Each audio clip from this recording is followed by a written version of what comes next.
भोला, अरे कहाँ मर गया? देख तेरी चंपा ने मेरे खेत की क्या हालत कर दी है। भोला अपने कमरे में आराम से सो रहा होता है। काका की आवाज सुन भोला बाहर आता है।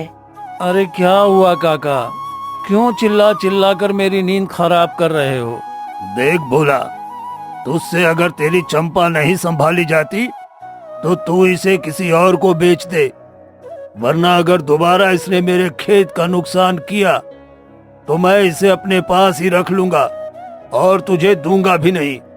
अरे बड़ी मेहरबानी होगी काका, आप एक काम करो, चंपा को अपने पास ही रख लो, मुझे ये नहीं चाहिए। अरे ये क्या कह रहा है तू? चंपा तो इतना दूध देती है और उसका तो बछड़ा भी है। हाँ हाँ काका, आप उसके बछड़े को भी रख लो और चंपा को भी। अब मैं इसे और नहीं झेल सकता। फिर तो सही है, चंपा को मैं ही रख लेता हूँ। और हाँ, तुझे किसी चीज की जरूरत हो तो मुझसे कह देना, आखिर चंपा के बदले में कुछ तो तेरी मदद कर ही सकता हूँ। जी जरूर काका। चंपा भोला की गाय थी जो बहुत सारा दूध देती थी। उसका एक बछड़ा भी था। भोला बहुत आलसी था, दिन भर घर में पड़ा रहता और चंपा को आवारा छोड़ देता। वैसे तो चंपा गाय ढेर सारा दूध देती थी, लेकिन भोला इतना आलसी था कि जब उसे राशन की जरूरत पड़ती तभी वो चंपा गाय का दूध बेचकर राशन लाता था। महीने भर चंपा की कोई सुध ना लेता। इस गांव के सारे लोग अपने अपने परिवार के साथ कितना खुश हैं। काश मेरा भी कोई परिवार होता। मैं तो दिन भर पड़ा पड़ा परेशान हो जाता हूँ। क्यों ना मैं भी शादी कर ही लूं। भोला अपनी शादी की बात के लिए काका के पास जाता है और उनसे कहता है,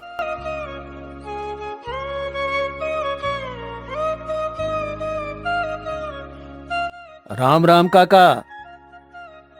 राम राम भोला, आज तू यहाँ कैसे?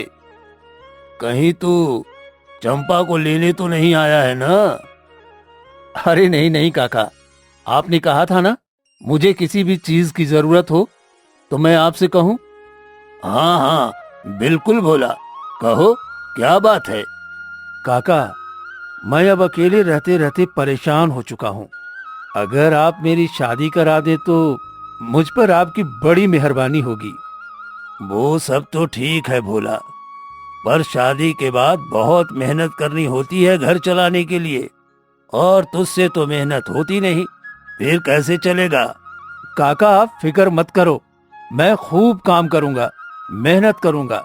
बस आप मेरी किसी तरह से शादी करा दो ताकि मैं भी अपने परिवार के साथ अच्छे से खुशी खुशी रह सकूं। अच्छा ठीक है भोला।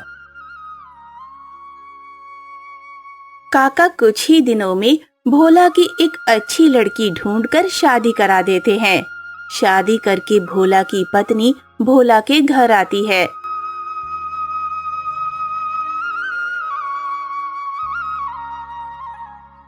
लेकिन घर की हालत देखकर वो भोला से कहती है, हे भगवान, आपने घर की ये क्या हालत बना रखी है? अरे भाग्यवान, मैं अकेला था, क्या क्या करता, कुछ समझ में नहीं आता था और न ही किसी काम में मेरा मन लगता था। पर अब तुम आ गई हो ना, तो मुझे फिक्र करने की कोई जरूरत नहीं है। हाँ, आप फिक्र मत करिए, मैं सब ठीक कर दूंगी। उससे पहले मैं इस कबाड़ को घर से साफ कर देती हूँ। माया सबसे पहले सारे घर की सफाई करती है और फिर स्वादिष्ट भोजन बनाती है। वाह भाग्यवान, क्या भोजन बनाया है! बड़े समय के बाद इतना स्वादिष्ट भोजन खाने को मिला है। माया अपने पति के मुंह से तारीफ सुनकर बहुत खुश होती है और अपने पति से कहती है, अब से रोज मैं आपके लिए ऐसा ही स्वादिष्ट भोजन बनाकर दूंगी। कुछ दिन तो सब ठीक चलता है, लेकिन कुछ दिनों बाद माया देखती है कि उसके घर का राशन धीरे धीरे अब खत्म हो रहा है और उसका पति भी दिन भर घर पर निठल्ला बैठा रहता है। वो ना तो कोई काम करता है और ना ही कहीं बाहर जाता है, दिन भर सोता रहता है। अजी सुनिए, घर का सारा राशन खत्म हो चुका है। आज तो कुछ बनाने के लिए भी नहीं है। क्या बनाऊं? कुछ समझ नहीं आ रहा। और रसोई में अच्छे से देखो भाग्यवान, आज का जुगाड़ बना लो, कल राशन ले आऊंगा। आज बड़ी जोरों की नींद आ रही है। ऐसा कहकर भोला सो जाता है।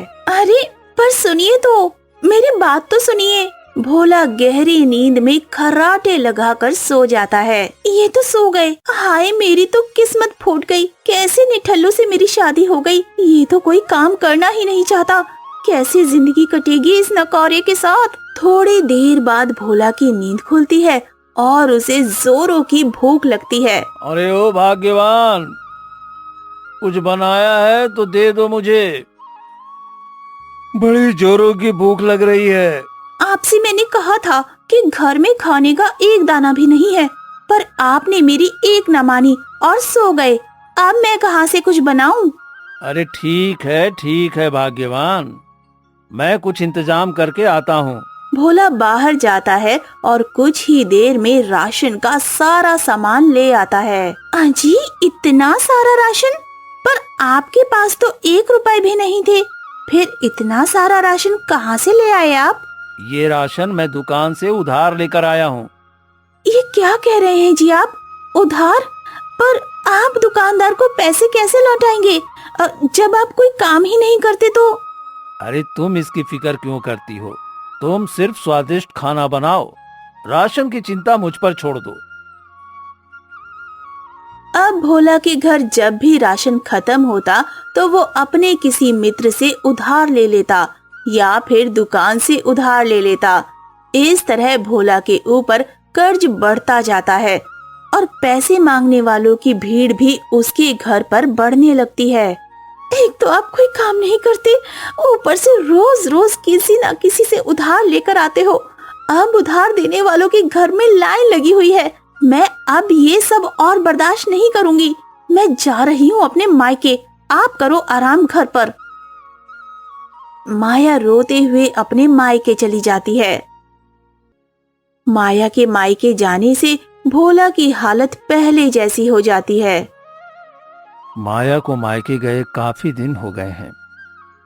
मैंने कितने दिनों से स्वादिष्ट भोजन भी नहीं खाया और घर में राशन भी नहीं है, और ऊपर से इन कर्ज वालों ने तो परेशान करके रखा है। कुछ समझ में नहीं आ रहा। एक काम करता हूं, मैं अपने ससुराल चला जाता हूं। वहां आराम से मजे में रहूंगा और इन कर्ज वालों से भी पीछा छूटेगा। हाँ, यही ठीक रहेगा। भोला अपनी ससुराल के लिए निकल पड़ता है। चलते चलते वो काफी थक जाता है। अगर एक कदम और आगे बढ़ाया तो मैं तो यहीं बेहोश हो जाऊंगा। एक काम करता हूं, थोड़ी देर इस पेड़ के नीचे बैठकर आराम कर लेता हूं। भोला थोड़ी देर पेड़ के नीचे आराम करता है। थोड़ा आराम करके वो फिर आगे चल पड़ता है। हे भगवान, इस घने जंगल में चलते चलते मेरी हालत खराब हो रही है। काश कोई वाहन होता। भोला आगे बढ़ ही रहा होता है कि तभी उसकी नजर एक घोड़े पर पड़ती है। अरे वाह भगवान, तू बड़ा दयालु है। तुझसे मेरी पीड़ा देखी नहीं गई और तूने इसे मेरे लिए भेज दिया। पर इसका मालिक भी तो यहीं कहीं होगा। अगर उसने मुझे इसके साथ देख लिया तो... अरे नहीं, यहां तो इसका कोई मालिक नहीं दिख रहा। एक काम करता हूं, इसके मालिक के आने से पहले जल्दी से इस पर बैठ जाता हूं। भोला घोड़े पर सवार हो जाता है। अरे वाह, कितना प्यारा घोड़ा है। कितनी आसानी से इसने मुझे बिठा लिया। प्यारे घोड़े, अब जल्दी से मुझे मेरे ससुराल छोड़ दे। मैं तुझे बहुत अच्छा अच्छा दाना खिलाऊंगा। चल, अब जल्दी चल। घोड़ा दाने की बात सुन भोला को लेकर तेजी से भागने लगता है, पर वो इतनी तेज भागता है कि भोला धड़ाम से नीचे गिर जाता है। हाय हाय, इस घोड़े के बच्चे ने तो मेरी कमर ही तोड़ दी। रुक रुक, तुझे बताता हूँ, ऐसी पिटाई लगाऊंगा तेरी कि तू याद रखेगा। भोला घोड़े को एक पेड़ पर बांधता है और डंडे से जोर जोर से पिटाई करने लगता है। कहीं इस घोड़े को मारते हुए उसके मालिक ने मुझे देख लिया तो वो मेरी पिटाई कर देगा। भोला घोड़े को वहीं बंधा छोड़कर अपनी ससुराल के लिए निकल पड़ता है। भोला थोड़ी ही देर में अपनी ससुराल पहुंच जाता है। अरे दामाद जी, आप यहाँ कैसे? क्या ससुर जी, मैं अब यहाँ आ भी नहीं सकता क्या?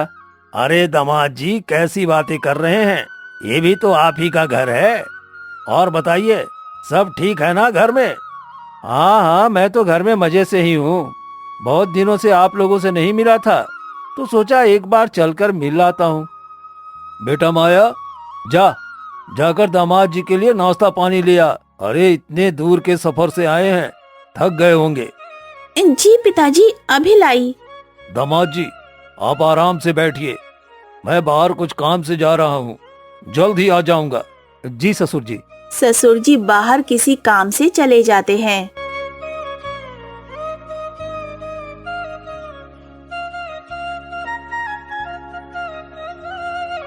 लीजिए पानी। कैसे हैं आप? घर पर सब ठीक तो है ना? हाँ हाँ भाग्यवान, घर पर सब ठीक है। आप दूर के सफर से आए हैं, मैं आपके लिए कुछ नाश्ता लेकर आती हूँ। लीजिए, नाश्ता करिए। ये क्या भाग्यवान, कचौड़ी? अरे इसे खा खा कर तो मेरा मन भर गया है। माया मन ही मन में सोचती है, कचौड़ी तो इन्हें बहुत पसंद है और इसे खाने से मना कर रहे हैं। लगता है इनका काम अच्छा चलने लगा है। अच्छा सुनो, तुमने इतनी मेहनत से इन कचौड़ियों को बनाया है, लो मैंने खा ही लूं, वरना तुम्हारी मेहनत खराब हो जाएगी। और एक काम करो, जल्दी से अपने हाथों से स्वादिष्ट खाना बना दो। कितने दिनों से तुम्हारे हाथों से बना खाना नहीं खाया है मैंने। जी, मैं अभी बनाई देती हूँ। भोला आराम कर रहा होता है कि तभी बाहर से कुछ शोर शराबे की आवाज आती है। भोला बाहर जाकर देखता है। अरे ससुर जी, क्या हुआ? यहाँ इतना शोर शराबा क्यों हो रहा है भला? दामाद जी, इस आदमी का घोड़ा न जाने कहाँ चला गया है, मिल ही नहीं रहा। हाय हाय, मेरा घोड़ा न जाने कहाँ होगा, उसके बिना तो मेरा मन ही नहीं लग रहा है। मैं उसे अपने बच्चे की तरह प्यार करता था, न जाने मेरा बच्चा कहाँ होगा। अरे कहीं वो जंगल वाला घोड़ा इस आदमी का तो नहीं है? हे भगवान, हे भगवान, मेरा घोड़ा दिला दो मुझे। फिकर मत करो भाई, अपना हाथ दिखाओ। भोला आदमी का हाथ देखता है और कहता है, सुनो, इस गांव से बाहर एक जंगल है, उस जंगल के पेड़ से तुम्हारा घोड़ा बंधा हुआ है, जल्दी जाकर उसे ले आओ, वरना वो आदमी जिसने घोड़े को पेड़ में बांधा है वो उसे ले जाएगा। दामाद जी, आप पूरे विश्वास के साथ कैसे कह सकते हैं कि इस आदमी का घोड़ा बाहर वाले जंगल के पेड़ से बंधा है? एक बार जाकर देखने में दिक्कत क्या है? आदमी भागता हुआ गांव के बाहर वाले जंगल में जाता है, जहां उसे उसका घोड़ा मिलता है। मेरे प्यारे घोड़े, अरे अरे तू कहाँ चला गया था? देख देख, मैं कितना परेशान हो गया था। आदमी घोड़े को बहुत दुलारता है और उस पर बैठकर अपने गांव आ जाता है। आदमी सारे गांव वालों से कहता है, भाइयों, माया का पति तो बड़ा ज्ञानी है, उन्होंने मेरे खोए हुए घोड़े से मुझे मिलवा दिया। अगर तुम लोगों के साथ भी ऐसा कुछ हो तो फिक्र मत करना और माया के पति के पास चले जाना। माया के पति की सारे गांव वाले प्रशंसा कर रहे थे, जिसे देख माया भी बहुत खुश थी। एक दिन रात में न जाने इतनी बेचैनी क्यों हो रही है। एक काम करता हूँ, कुछ देर के लिए बाहर घूम आता हूँ, शायद कुछ अच्छा लगने लगे। भोला घूमते घूमते जंगल की ओर निकल जाता है, जहाँ उसे कुछ चोर दिखते हैं। उन्हें देख भोला बहुत डर जाता है। कौन हो तुम और इतनी रात में क्या कर रहे हो? अगर मैंने इसे सच बताया तो हो सकता है ये मुझे मार डाले। नहीं नहीं, मुझे मरना नहीं है। अरे चुप क्यों हो? हम तुमसे कुछ पूछ रहे हैं, जवाब दो उसका। अरे भाई, आप लोग गुस्सा क्यों कर रहे हैं? मैं भी आप ही की तरह एक चोर हूँ। चोरी करने निकला था, पर आज कुछ हाथ नहीं लगा, इसलिए वापस घर लौट रहा था। अच्छा, तो तुम भी चोर हो? अरे कोई बात नहीं, तुम हमारे साथ चलो, हमारे साथ चोरी करोगे, तुम मजे में रहोगे। बेचारा भोला अपनी जान बचाने के चक्कर में उन चोरों के साथ चोरी करने चल पड़ता है। देखो भोला, आज से तुम भी हमारे साथ चोरी करोगे, लेकिन ध्यान रहे, हमें सिर्फ कीमती चीजें ही चुरानी है और जल्द से जल्द वहाँ से निकल जाना है। सारे चोर एक घर में घुस जाते हैं। सारे चोर सामान चुराने लगे। तभी भोला की नजर एक पीतल की परात पर पड़ी। रात में वो परात सोने की तरह चमक रही थी। अरे वाह, सोने की परात!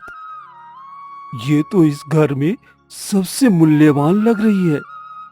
चोरों के सरदार को खुश करने का बड़ा अच्छा तरीका है। मैं इस परात को उठा लेता हूँ। भोला परात को उठा लेता है। अरे, ये परात तो बहुत भारी है। एक काम करता हूँ, इस परात को एक बार बजा कर देखता हूँ। सोने की खनखन से मन खुश हो जाएगा। भोला जैसे ही परात बजाता है, घर के सारे लोग उठ जाते हैं और उन सभी चोरों को पकड़कर राजा के पास ले जाते हैं। ये सभी चोर मेरे घर में चोरी करने घुसे थे, लेकिन जैसे ही इस आदमी ने परात बजाई, हमारी नींद खुल गई और हमने इन्हें पकड़ लिया। क्यों भाई, तुम तो चोरी कर रहे थे ना, फिर बीच में तुमने परात क्यों बजाई? देखो, तुम सभी पकड़े गए हो, अब तुम सभी को सजा मिलेगी। राजा की बात सुन भोला घबरा जाता है। उसने राजा से कहा, महाराज, मैं कोई चोर नहीं हूँ। वो तो इन चोरों ने मुझे जबरदस्ती इस काम में शामिल कर लिया। अरे, मैंने तो इन चोरों को पकड़वाने के लिए ही परात बजाई थी। राजा समझ गया कि भोला सही कह रहा है। भला भोला परात चोरी करते समय उसे क्यों बजाएगा? भोला, हम तुमसे खुश हुए। तुमने इन चोरों को पकड़वाकर बहुत अच्छा काम किया है। तुम्हें 10 सोने की मुद्राएं दी जाएंगी। धन्यवाद महाराज। भोला खुशी खुशी अपने घर आ जाता है और सारी बातें अपने ससुर और पत्नी को बताता है। अब भोला की तारीफें सारा गांव कर रहा था। माया भी अपने किए पर शर्मिंदा थी। मैं कितनी गलत थी, बिना सोचे समझे इन्हें क्या क्या बोल बैठी। निठल्ला, निकम्मा, पर ये तो कितने बुद्धिमान और होशियार हैं। भोला की बुद्धिमानी के चर्चे अब दूर दूर के गांवों में भी हो रहे थे। एक दिन रानी का हार चोरी हो गया। सब जगह बहुत ढूंढा पर कहीं नहीं मिला। मंत्री जी, हार और चोर का कुछ पता चला कि नहीं? नहीं महाराज, सब जगह देख लिया, लेकिन ना ही हार मिली ना ही चोर। परंतु महाराज, गांव में एक आदमी बड़ा ज्ञानी है, बुद्धिमानी है और ज्योतिष विद्या भी जानता है। मुझे विश्वास है वो हमें हार और चोर के बारे में जरूर कुछ बता देगा। तो मंत्री जी, इतना विलंब क्यों? उसे हमारे समक्ष प्रस्तुत करो। मंत्री सैनिकों को आदेश देते हैं कि भोला को राज दरबार में लेकर आए। सैनिक भोला को लेकर आते हैं। ज्योतिषी भोला, तुम्हारे बारे में बहुत सुना है मैंने कि तुम बहुत ज्ञानी हो, ज्योतिष विद्या जानते हो। सब प्रभु की कृपा है महाराज, थोड़ा बहुत जानता हूँ। अब मेरी बात ध्यान से सुनो। रानी का हार चोरी हो गया है। तुम ज्योतिषी हो, पता लगाओ रानी का हार किसने चुराया है। कल तक रानी का हार मिल जाना चाहिए। अगर नहीं मिला तो दंड के लिए तैयार रहना। हाँ हाँ महाराज, कल तक जरूर से हार मिल जाएगा, आप फिक्र मत करो। अरे अरे अब क्या होगा भोला, इस बार तो बुरा फंसा, समझ में नहीं आ रहा है क्या होगा। मैं रानी का हार कहाँ ढूंढूं? अरे अगर कल तक हार नहीं मिला तो महाराज मुझे मार देंगे। क्या करूं? अरे क्या करूं? क्या हुआ जी, कुछ परेशान से लग रहे हो आप। अरे नहीं नहीं भाग्यवान, मैं आज थक गया हूँ। तुम जाओ और जाकर सो जाओ, मुझे भी आराम करना है। ठीक है जी, आप आराम कर लीजिए। भोला रात भर करवटें बदलता रहता है, उसे चिंता में नींद ही नहीं आती। वो अपनी खाट आंगन में रखता है और आसमान की तरफ देखने लगता है। आरे नींदिया सुबह राजा गर्दन काटे तुम्हारी, इससे पहले राजा तुम्हारी गर्दन काटे, उससे पहले तू आजा। आरे नींदिया सुबह राजा गर्दन काटे तुम्हारी, इससे पहले राजा तुम्हारी गर्दन काटे, उससे पहले तू आजा। भोला बार बार ये लाइन दोहरा रहा था क्योंकि उसे नींद नहीं आ रही थी। पर उसकी पड़ोस में रहने वाली एक औरत भोला की बातें सुन लेती है, क्योंकि उसका नाम भी निंदिया था, जो राजमहल में रानी के कक्ष में काम करती थी। उसी ने रानी का हार चुराया था। लगता है भोला ज्योतिषी को मेरी सच्चाई का पता चल गया है। औरत भोला के पास जाती है और उससे कहती है, भोला भैया मुझे माफ कर दो, मेरे से गलती हो गई। रानी के हार की चोरी मैंने ही की है। आप महाराज से मत बताना, वरना वो मुझे मार देंगे। ठीक है, मैं राजा को कुछ नहीं बताऊंगा। तुम जाओ, वो हार लाकर मुझे दो। निंदिया भोला को वो हार लाकर दे देती है। भोला सुबह जाकर राजा को वो हार दे देता है। भोला, हम तुमसे बहुत खुश हुए। वाकई में तुम एक बहुत अच्छे ज्ञानी और ज्योतिषी हो। आज हम तुम्हें 100 सोने की मुद्राएं देंगे। शुक्रिया महाराज। भोला 100 सोने की मुद्राएं लेकर अपने घर आता है। वो अब बहुत खुश था। उसकी पत्नी भी अपने पति के काम से बहुत खुश थी। दोनों अब अपने घर चले जाते हैं और खुशी खुशी रहने लगते हैं।